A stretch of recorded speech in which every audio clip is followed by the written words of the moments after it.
नमस्कार, आकाश न्यूजमध्ये आपल्या सर्वांचे स्वागत आहे। माणुसकीला काळीमा, काळ्या बॅगेत टाकलेली नवजात बालिका जिवंत सापडली। लाखनी पोलीस ठाणे अंतर्गत पिंपळगाव सडक येथील शेतजमिनीला लागून असलेल्या झाडाजवळ एका काळ्या रंगाच्या बॅगेत नवजात बालिका आढळून आल्याची धक्कादायक घटना मंगळवार दिनांक 13 जानेवारी रोजी दुपारच्या सुमारास उघडकीस आली आहे। या घटनेमुळे परिसरात एकच खळबळ उडाली आहे। मिळालेल्या माहितीनुसार शेतालगत असलेल्या झाडाजवळ संशयास्पद अवस्थेत पडलेल्या बॅगकडून दुर्गंधी येत असल्याचे नागरिकांच्या लक्षात आले। त्यांनी जवळ जाऊन पाहणी केली असता त्या बॅगमध्ये अंदाजे 8 ते 10 दिवसाचे नवजात बाळ आढळून आले। या घटनेची माहिती मिळताच लाखनी पोलीस ठाण्याचे पोलीस निरीक्षक सुभाष बारसे यांच्यासह पोलीस पथक तात्काळ घटनास्थळी दाखल झाले।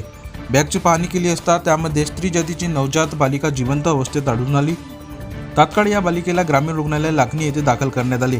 प्राथमिक उपचारानंतर पुढील उपचारासाठी तिला जिल्हा सामान्य रुग्णालय भंडारा येथे हलवण्यात आले आहे। सध्या बालिकेची प्रकृती स्थिर असल्याची माहिती सूत्रांनी दिली आहे। दरम्यान नवजात बालिकेला अशा अमानुष पद्धतीने टाकून देणाऱ्या अज्ञात व्यक्तींचा शोध घेण्यासाठी लाखनी पोलिसांकडून तपास सुरू असून परिसरातील सीसीटीव्ही फुटेज आणि माहितीच्या आधारे अधिक तपास केला जात आहे।